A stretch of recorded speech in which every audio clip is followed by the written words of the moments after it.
an encounter with Prime Minister Pedro Sanchez, and later met with several of his collaborators and those who work with him for a private encounter with the Prime Minister that lasted about 20 minutes. That took place this morning at the Apostolic Nunciature, where Pope Leo is staying during his time in Madrid.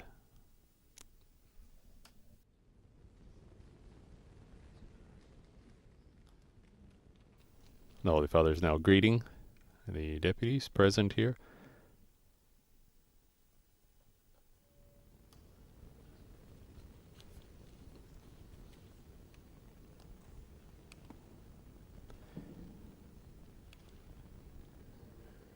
Pope Leo's first event after arriving in Madrid on Saturday was an address to the civil authorities and diplomatic corps of Spain,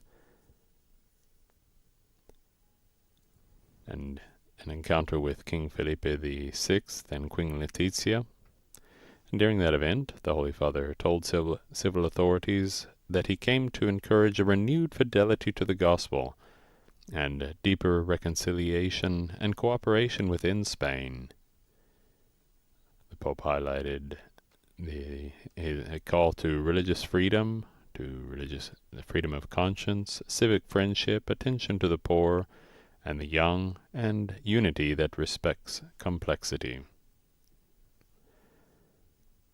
The Holy Father, in the afternoon of Saturday, made one of the strongest so far social gestures of his Apostolic Journey to Spain, when he met with the Sedia 24 Horas, a Caritas-run center in Madrid for people who are experiencing homelessness and other forms of vulnerability. The Holy Father's message at that event was that solidarity must be personal, not abstract, and he thanked the home for being a place where no one remains alone.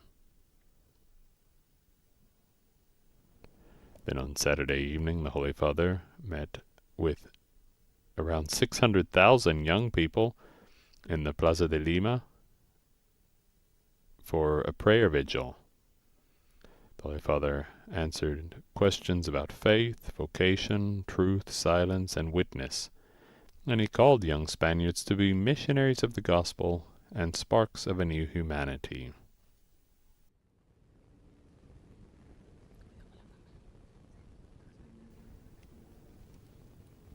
Then, yesterday, on Sunday, the second day of his apostolic journey,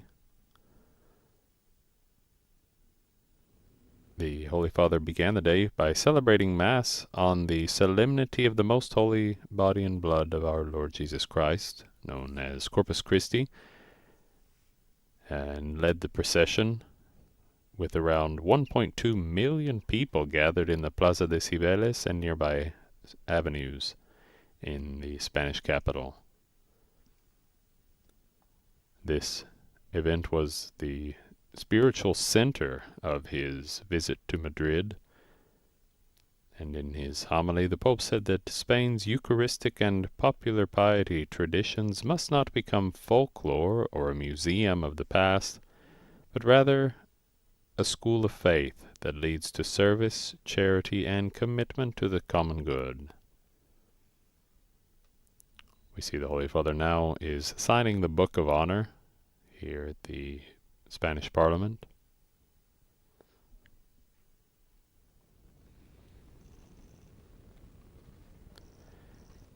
Later, after lunch on Sunday,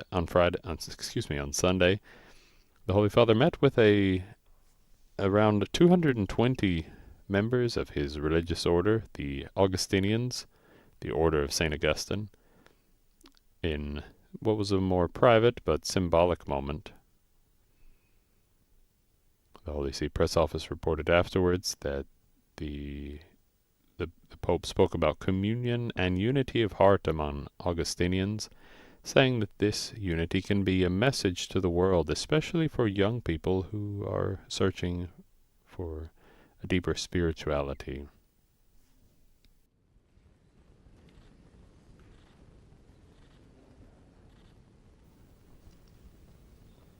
Later on Sunday evening, the Holy Father held an event at Madrid's Movistar Arena, where he met with representatives of culture, education, business, labor, and sport. The event took place around a central theme of what legacy are we leaving? And he spoke to representatives of culture and thought leaders and business leaders, and warned that technological and economic progress can lose its purpose if it becomes detached from the human person. The Holy Father also urged society to weave networks that are centered on dignity, dialogue, beauty, work, and the poor, and solidarity.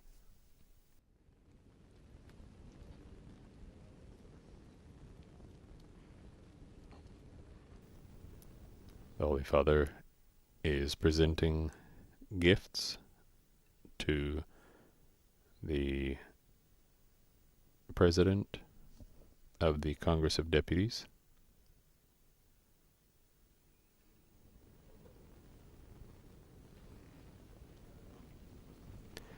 This gift was a medal of his Apostolic Journey to Spain. At the center, on the obverse side of the medal, is the coat of arms of Pope Leo, with the inscription Leo XIV Pontifex Maximus, in Latin for the Pope. On the reverse side, the medal shows an image of Our Lady of Almudena, the patroness of Madrid, and depicted in a maternal pose with the Christ child, and which recalls the deep Marian devotion of the Spanish people and Our Lady's protection on the path of the Church. In the center is a depiction of the Sagrada Familia, an eminent symbol of the Spanish Christian faith and tradition, as well as an image of a living and journeying church which is reaching out towards God. In the lower part of the medal, a broad undulating motif recalls the sea, evoking openness and encounter between peoples, and in particular the island stops on his journey, which will take him to the Canary Islands in Gran Canaria and Tenerife.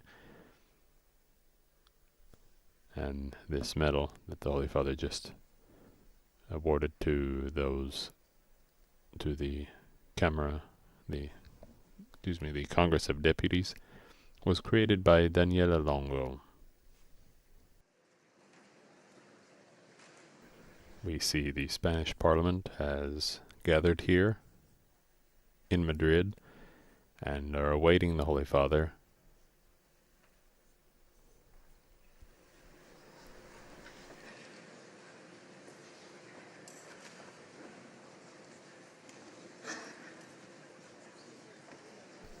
This is the first time that a pope will address the Spanish Parliament, and marking a first in papal journeys to Spain.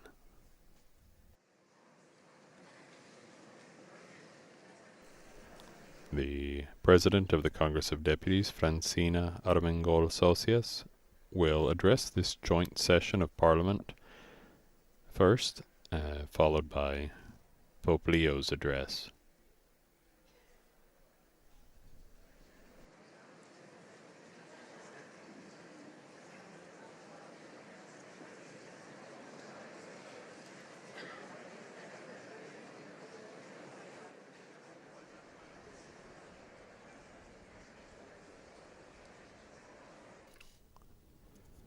Pope Leo is being accompanied on his tour and toward the tour of Parliament, toward the chamber by the President of the Congress of Deputies, Francina Armengol, as well as by Pedro Royan Ojeda, who is the President of the Senate.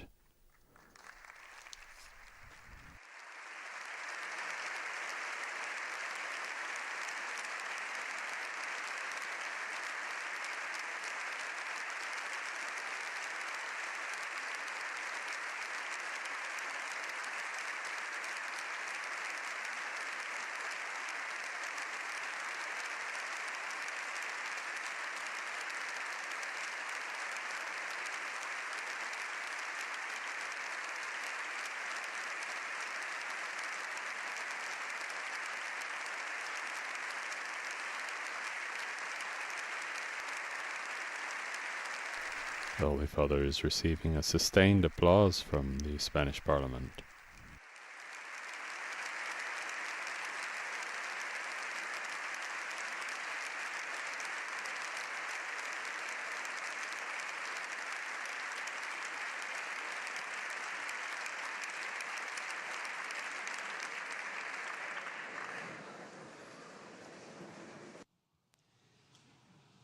Santidad, Presidente del Gobierno, Presidente This is Francina Armengol. Presidenta del Tribunal Supremo y del Consejo General del Poder Judicial. Your Holiness, President of the Government, President of the Senate, President of the Constitutional Court, President of the Supreme Court, and of the General Council of the Judiciary, members of the Congress and the Senate, authorities, ladies and gentlemen.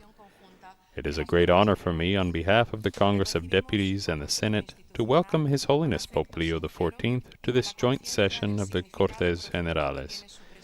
We receive you with institutional respect, with sincere affection, and with an awareness of the profound significance of your presence today in this chamber, the seat of the democratic representation of the Spanish people. Your visit constitutes a moment of special importance for our country and for our institutions, because in times of global uncertainty and polarization that threatens to weaken democracies, we need more than ever spaces of encounter capable of bringing us together around what we share: the struggle for human dignity, justice and hope. Your words, the first spoken by a pontiff in this chamber, will be remembered as a fitting symbol. In the face of adversity, our strength rests in unity and agreement. In this parliamentary house, which today opens its doors to you, a plural and open democracy is structured, built on respect for human freedom of conscience and the value of dialogue. Dialogue, respect, and also active listening, these three fundamental architects of the freedom of our societies, whose trust in solid, close, and transparent public institutions is crucial for the stability of democracies. It is from this conviction that we welcome you today, with the desire to listen and with the conviction that understanding among institutions, cultures, and peoples is essential in order to face the great challenges of our time. The Mallorcan philosopher, mystic, and poet Ramon Llull wrote, "Justice will bring you peace and also labors." And these words, which came to light back in the 13th century, could structure from beginning to end the task that now presses upon us, the enormous collective challenge of working united for human rights. In this age in which we live, marked by the deepest changes and afflicted by drastic unease, where only a few of the strongest impose the massacre of thousands of the weak with total impunity, where the known international order breaks down every day, moving further away from those norms that sought to restore coexistence after desolation, there is no alternative but to gather around what is essential and to reformulate the measures that commit us to shaping a more just world. It is urgent to stand on the right side. Peace must once again occupy the center of our international political action. The peace of which Ramon Llull spoke, the peace imposed by justice, peace achieved through dialogue and with a vocation for permanence, an arduous and meticulous task that requires courage, diplomacy, and cooperation. A peace that requires defending and fully respecting international humanitarian law, strengthening multilateral institutions, and preserving the common spaces from which nations can respond together to challenges that none can resolve separately. Our task must never be to multiply conflicts, but to work shoulder to shoulder to resolve them. Multilateralism is a condition for the possibility of international coexistence and a guarantee against fragmentation, isolation, and the imposition of force and unreason. The international order must be restored. Laws must prevail, not force. Humanism and solidarity must win. And they will win, without a doubt, only if we concentrate our efforts on the democratic tasks entrusted to us by the societies we represent. We know well what these tasks are: the fight against poverty, against precariousness, and against violence, gender-based violence, racist violence, and the violence that rewards privilege over vulnerability. The equitable distribution of goods, progress as a common good, real and effective equality between women and men, combating climate change with responsible policies, defending health as a universal right, building empathetic and hospitable societies governed by policies of integration and cohesion that place people at the center and protect the dignity of every man and every woman, including migrants, including the most disadvantaged, or a concrete task to which Your Holiness referred to as the open wound represented by abuses in the Church, and the reparation and compensation owed to victims, about which there has been so much discussion in the Cortes Generales following the rigorous report presented by the Ombudsman. In short, honorable members, as I was saying, we have the fundamental task of ending inequalities. Ending inequalities from the conviction that difference and multiplicity are signs of richness, and that the future, like the past, is sown in the fertile embrace between cultures, because the society to which we must aspire is one that recognizes, just as Your Holiness has written in the encyclical Magnifica Humanitas, that in the plurality of voices and visions that at times recalls the dispersion of languages, there is nevertheless a luminous possibility, that of building together, transforming diversity into a resource, and making listening and dialogue the common ground on which justice and fraternity can grow. Identificarse con las palabras de su santidad es una obligación ética de cualquier Estado democrático. To identify with the words of Your Holiness is an ethical obligation for any democratic state, as is undoubtedly agreeing with the profound reflection that motivates your first pastoral text, that technology must be at the service of humanity. Scientific advances have generated progress since time immemorial, but the challenge in which we now find ourselves, faced with the exorbitant and unpredictable revolution of artificial intelligence, is an enormously disruptive scenario. It is therefore necessary to build forms of cooperation, to define ways of acting according to principle of solidarity, empathy, and responsibility, which guarantee equal access so that the reason for being of this most powerful tool may be the search for the dignity of every person and the good of peoples, not the enrichment of a few, not the fierce struggle for power that we are now witnessing, because otherwise progress will indeed be bent to the logic of power. Allow me to point out that Spain already occupies a decisive role on this path, and only a few months ago, here in the Congress of Deputies, the first meeting took place of the UN International Scientific Panel on Artificial Intelligence, a body created to foster the safe and ethical use of artificial intelligence worldwide. It is our task. It is in our hands. We must redirect the economy toward dignity and technology, toward equality, stability, and inclusion.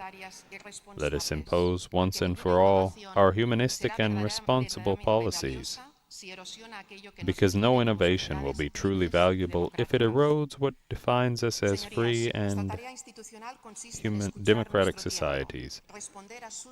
Honorable members, our institutional tasks consists in listening to our time, responding to its challenges, and protecting the values that sustain our coexistence. Today, this chamber reaffirms its commitment to peace, to international cooperation, to equality, to the defense of human rights, and to the inviolable dignity of every person. Today, as we receive Your Holiness with respect and gratitude, we join together in a shared responsibility, one that smooths the necessary path toward hope. Today we strengthen our confidence in tomorrow, in the possibility of a better world, and of course in the human being. We believe, yes, as the poet Ángela Figuera Armiric wrote, in the human being, because he lies down and sleeps beneath the lightning. He loves and begets on the edge of death, and lifts his child above the rubble, and every night awaits the dawn. Your Holiness, thank you for accompanying us in this seat of popular sovereignty. Welcome to the Cortes Generales of Spain. You have the floor. Thank you very much.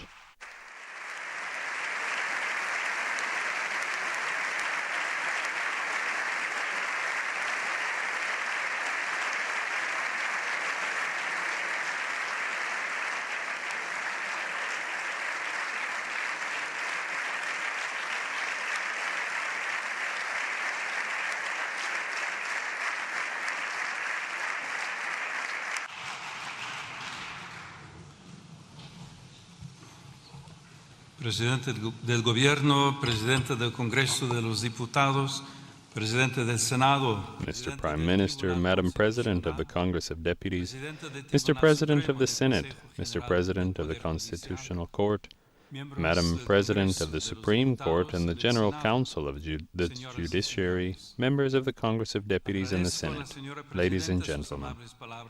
I thank the President for her kind words, as for the invitation the Apostolic See received on the occasion of my visit to this country.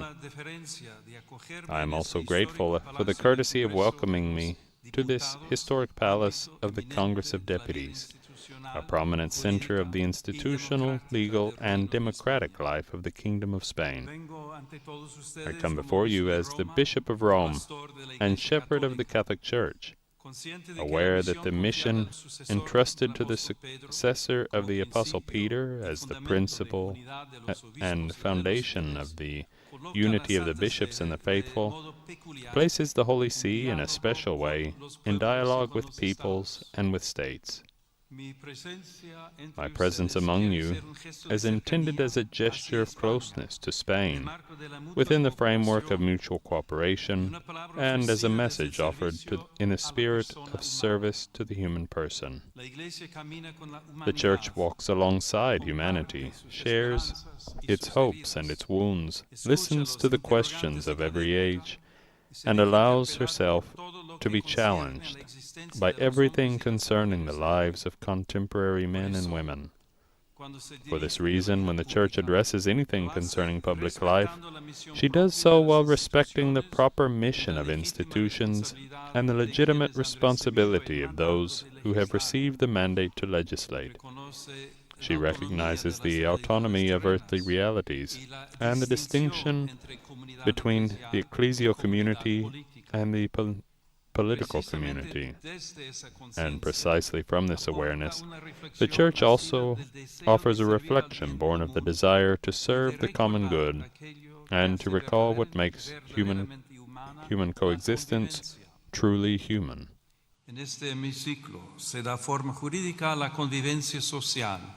In this chamber, social coexistence takes legal form. Here, differences are heard, sorted out, and, when possible, transformed into shared decisions. For this reason, beyond the legitimate diversity of positions, every legislative task ultimately confronts a decisive question. What conception of the human person inspires laws, and what kind of society do those laws build? In this regard, Spain has a particularly rich heritage. Its geographical and political identity is intertwined with a history in which faith and reason, art and law, tradition and thought have come together in a fruitful manner. In its cathedrals and universities, its immortal literature, its legal institutions, and the very spirit of its people endures a heritage that has shaped its way of living out freedom, practicing justice, and organizing communal life.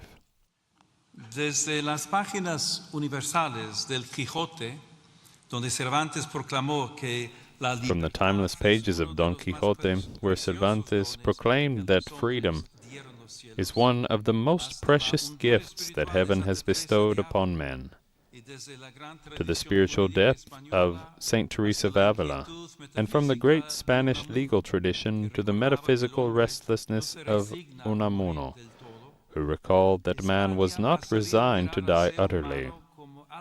Spain has known how to view the human being as more than just a cog in the social, economic, or political order. It has recognized the human being as a creature open to truth, endowed with freedom, and driven by a thirst for eternity that no temporal reality can quench. In a word, as someone whose dignity takes precedence over all utility, and whose service legislative action is subject. Por eso, al hablar hoy de la persona humana, esta memoria conduce naturalmente a Salamanca. For this reason, when speaking today of the human person, this reflection naturally leads to Salamanca and the thought that matured there. The symbolic presence in this hall of King Ferdinand and Queen Isabella recalls the moment when Spain found itself facing historic responsibilities of universal scope. A few years later, Salamanca would undertake, with particular clarity, the moral and legal reflection that the situation demanded. At that university 500 years ago, when new worlds and immense possibilities were opening up in relations among peoples, some teachers understood that reason could not be invoked to legitimize whatever force or self-interest that seemed convenient. They thus introduced into historical discernment the question of the irreducible value of every human being and the moral limits of power.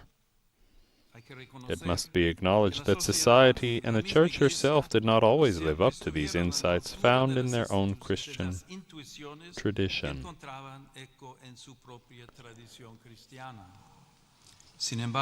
However, that question opened up an intellectual and moral horizon that transcended its historical moment.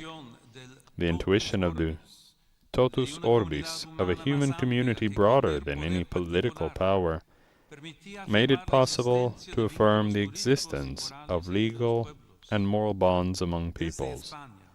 From Spain, the reflections of the school of Salamanca, and in particular those of Fray Francisco de Vitoria, along with other Dominicans and Jesuits, helped to shape a legal and moral consciousness capable of remembering that authority always entails responsibility, and that every human being must be recognized as a subject of rights and duties. That aspiration continues to resonate today, that dignity, justice, and the common good should be a measure of social relations, both at the national and international levels. This is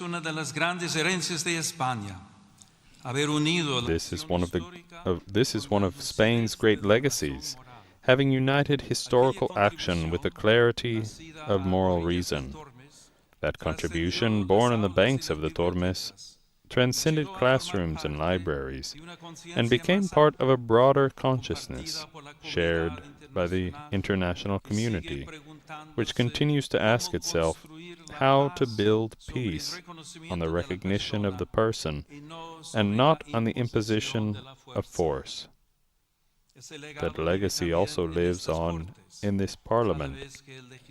Every time lawmakers ask themselves how to ensure that what is possible is just, that what is legal is truly humane, and that the will of the majority safeguards those goods that belong to all and respects that which no majority can legitimately violate. The Salamanca question continues to guide the work of those who serve in public life.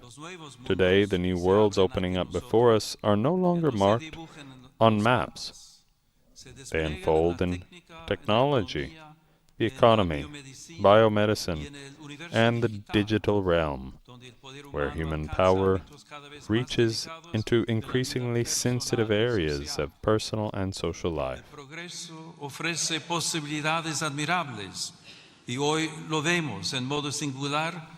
Progress offers admirable possibilities, and today we see this in a unique way in the development of artificial intelligence and new technologies. As I recall in my encyclical, technology in itself is not neutral, because it takes on the face of those who conceive, finance, regulate, and use it.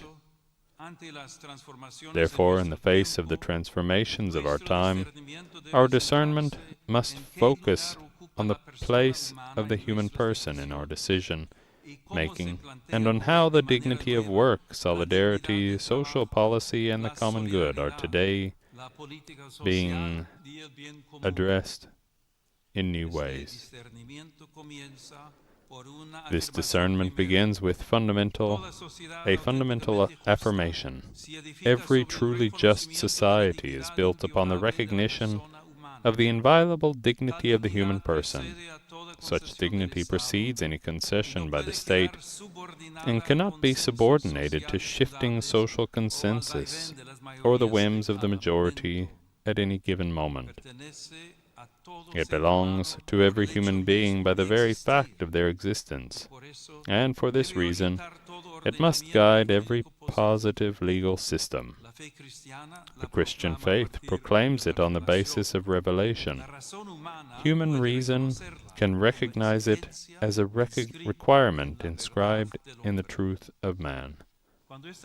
When this conviction remains alive, the law becomes a safeguard for all and a guarantee against the imposition of particular interests and agendas. Sobre este fundamento, me corresponde pronunciar hoy una palabra serena y firme ante quienes tienen la gran. On this basis, it falls to me today to speak of a calm and firm word to those who bear the grave responsibility of legally ordering social coexistence. This coexistence can be threatened by the throwaway culture, as Pope Francis so often warned. In this sense, if life ceases to be recognized as a fundamental value, what future can our societies have? Can a community that casts into the shadows the unborn child, the elderly, the sick, those who suffer in silence, or those who depend entirely on the care of others, be called fully just? The defense of human life is neither a partisan issue nor a confessional interest. It is a goal of civilization. Every human life must be recognized and safeguarded from conception to its natural end, in every circumstance of its existence. When this certainty is obscured, the most vulnerable are the first victims, and the law loses its deepest meaning, to serve and protect every person.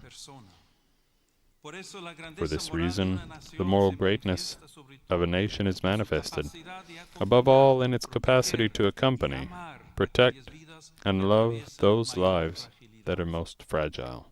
The common good is, in a certain sense, the social expression of the dignity recognized in every person.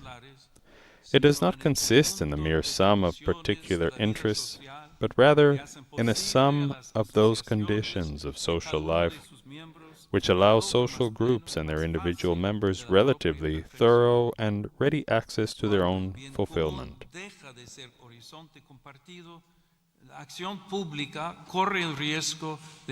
When the common good ceases to be a shared horizon, public action runs the risk of fragmenting into partial interests, capable of safeguarding what belongs to all. In this context, the family, the primary human reality and the natural foundation of the community, takes on particular importance. In the home, generations intertwine and the living memory is passed on, giving inner continuity to society. Where the family is upheld, the spiritual and social stability of nations is also strengthened. The family will always be the first school of humanity, where one learns, before anywhere else, the basic grammar of living together, welcoming life, caring for others, forgiving, serving, and belonging.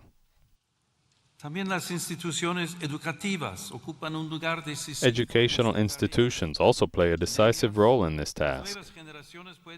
In them, new generations can learn to seek and love the truth, to reflect on the meaning of life and the dignity of every person. For this reason, many parents who wish for their children to learn to relate to others, to think critically, and to acquire solid values, place great hope in these institutions, seeking them as valuable allies in their children's education. This collaboration must always respect the primary and inalienable right of parents to choose the kind of education and formation for their children, in a manner consistent with their moral, cultural, and religious convictions. La afirmación de la dignidad humana no puede permanecer abstracta cuando tantas personas se ven obligadas a dejarlo todo para buscar paz, seguridad y futuro. The affirmation of human dignity cannot remain abstract when so many people are forced to leave everything behind in search of peace, security, and a future. The tragic drama of migration also challenges the conscience of nations and the ethical foundation of the international order today. Numerous men, women, and children are forced, by often dramatic circumstances, to leave their communities and leave behind loved ones, histories, and ties. This reality goes beyond any purely demographic or economic analysis. It constitutes an eminently moral and legal issue. Wherever people are discriminated against because of their national, ethnic, religious, or linguistic origin, or because of their economic or social status, the universal principle of the equal dignity of all human beings is seriously violated. The situation of migrants and refugees calls for a response that focuses on people, addresses the root causes that force them to leave, and goes beyond the mere management of migration flows.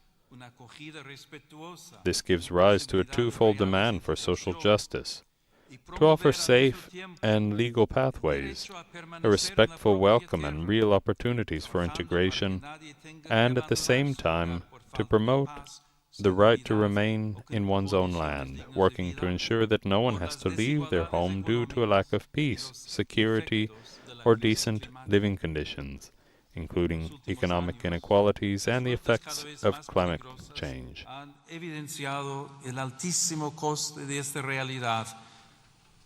In recent years, increasingly dangerous routes have highlighted the extremely high cost of this reality, so often hidden or ignored. Many people remain prey to traffickers and smugglers who take advantage of their desperation. It is necessary to strengthen prevention, rescue, and assistance for victims, especially within the framework of regional and multilateral cooperation. No nation can face a challenge of this magnitude on their own.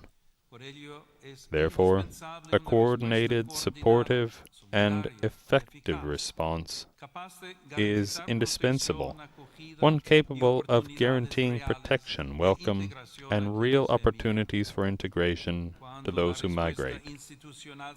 When the institutional response is accessible, just, and coordinated, borders cease to be places of abandonment and can become spaces for the responsible protection of human dignity.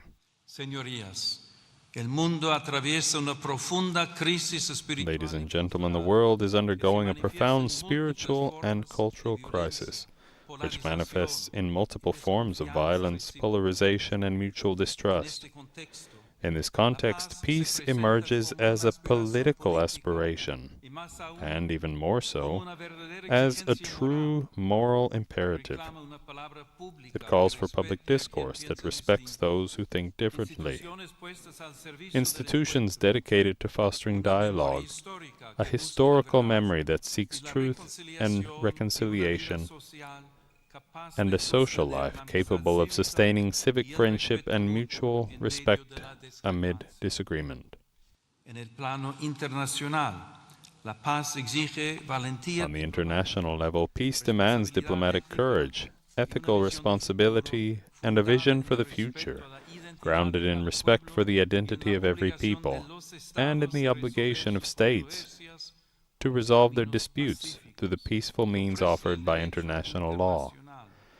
Every war constitutes ultimately a painful defeat of the capacity to negotiate, and also of that common human consciousness that recognizes bonds of justice among nations.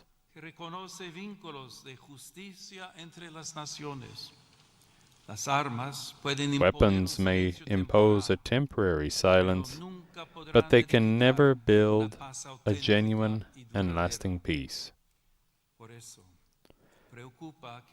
It is therefore a cause for concern that in various parts of the world, and in Europe as well, rearmament is once again being presented as an almost inevitable response to the fragility of the international situation.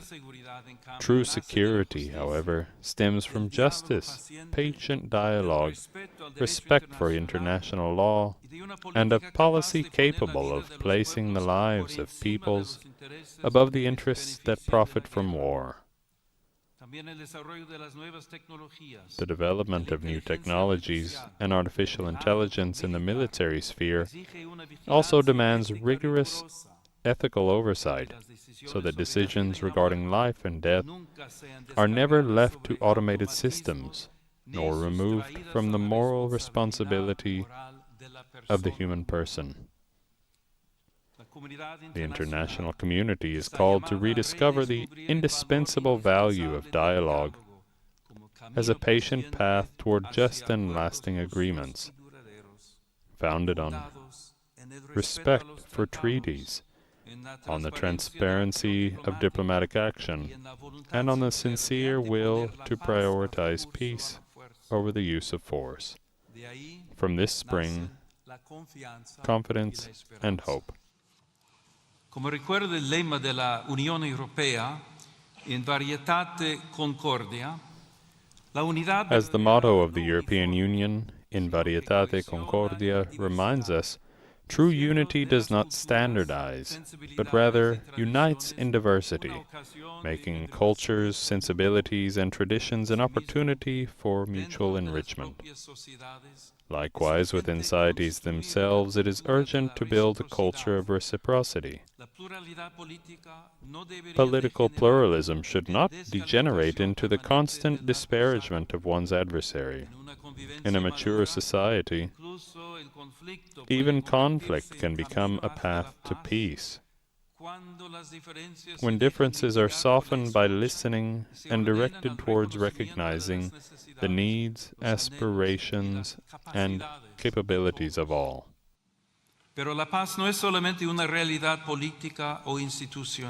But peace is not merely a political or institutional reality. It is also the fruit of conscience, where resentment, indifference, and hatred give way to reconciliation. For this reason, it is also established and protected through language. Words can open paths or close them. They can illuminate reality or distort it to the point of making encounter impossible. Those who hold public office, therefore, have a special obligation to be mindful of their words in order to disarm language. Firmness does not require contempt. Disagreement does not entail humiliation. De este respeto al otro, nace también el deber de custodiar el espacio donde From this respect for others also arises the duty to safeguard the space where their convictions, their conscience, and their relationship with God mature. Attention to this inner realm allows for a better understanding of a decisive issue for every truly democratic society: freedom of thought, conscience, and religion, a fundamental right that protects the most intimate sphere of the person. The freedom upon which the contemporary state is built, if it is authentic, recognizes the religious dimension of the human person, respects it, and protects it legally. And it ensures that faith is not a reason for which a person has to forfeit his or her contribution to society.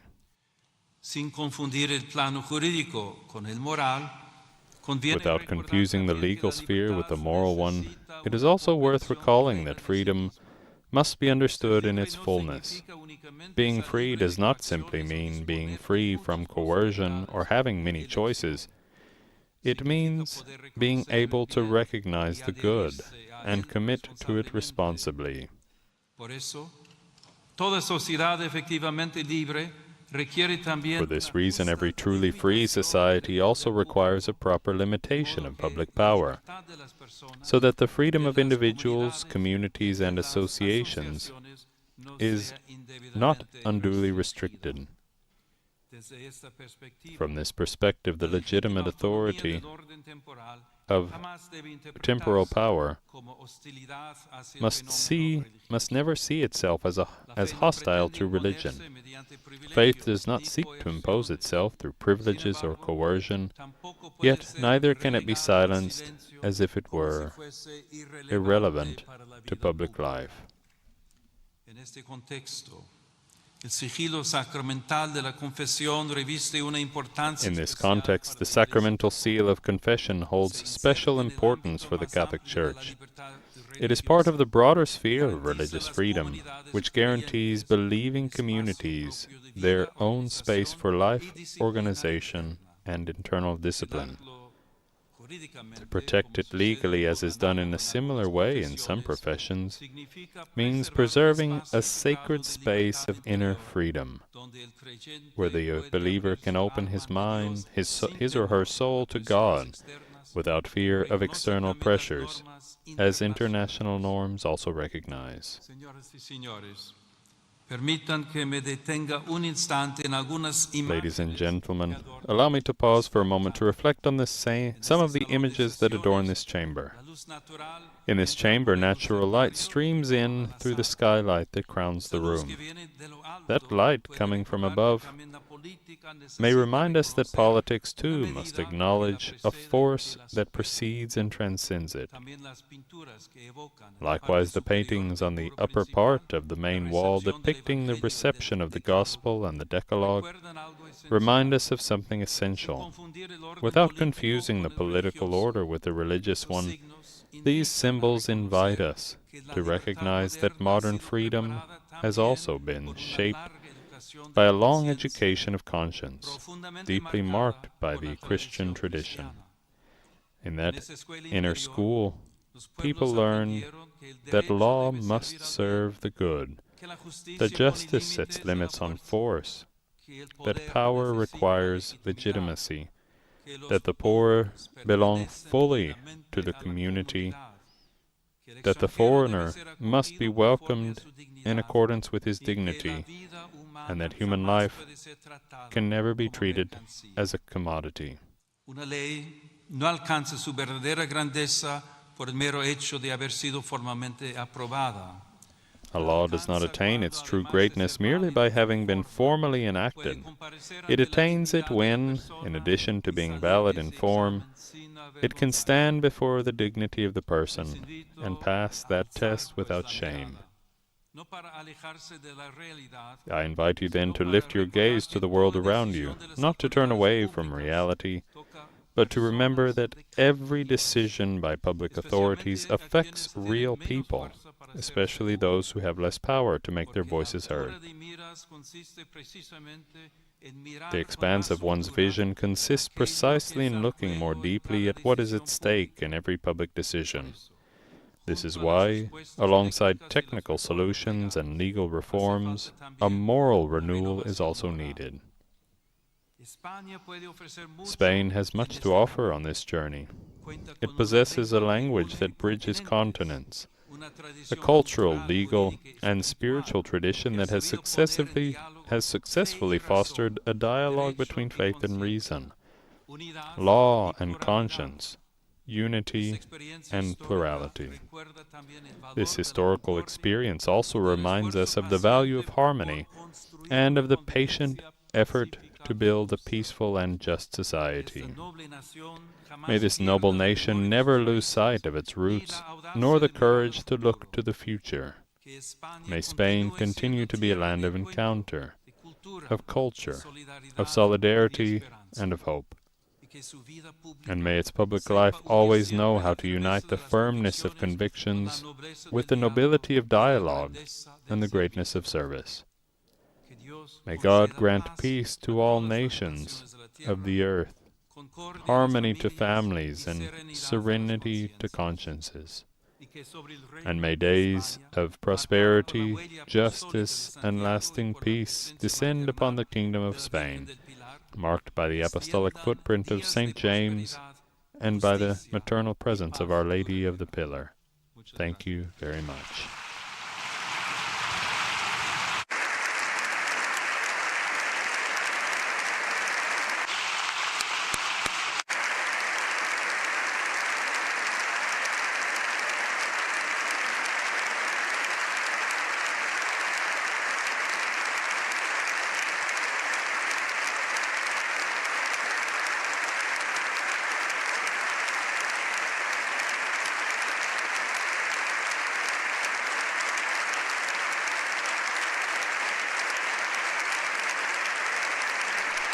Sustained applause again for Pope Leo XIV's words and address to the members of the joint session of Parliament in Spain.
We are still hearing the sustained applause for Pope Leo's words here at the chamber, the Congress of Deputies.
And Pope Leo XIV is leaving the chamber of the Congress of Deputies to sustained applause, which lasted for several minutes, 5 at least. The Holy Father's next stop will be at the conference, the Bishops' Conference of Spain, where he will speak to the bishops of Spain. And so please join us in just a few moments for that event.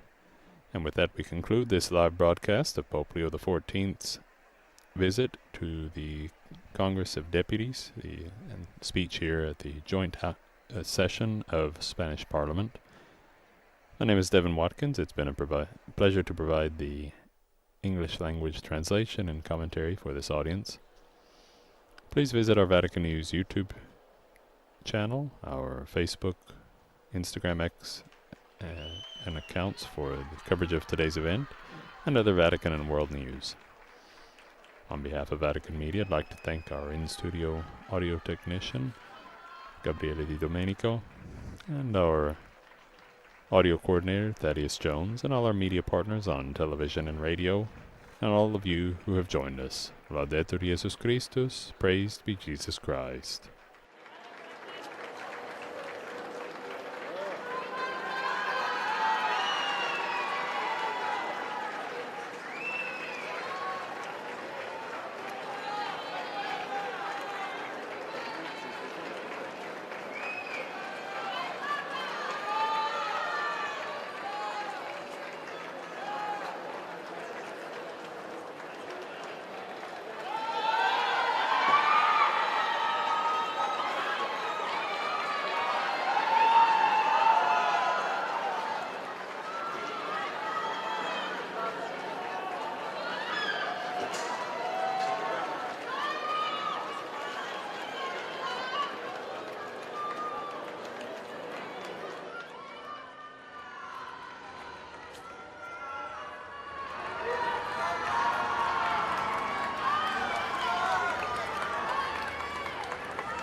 Si no lo reventamos. Si le pasa todo eso, lo reventamos, ¿eh?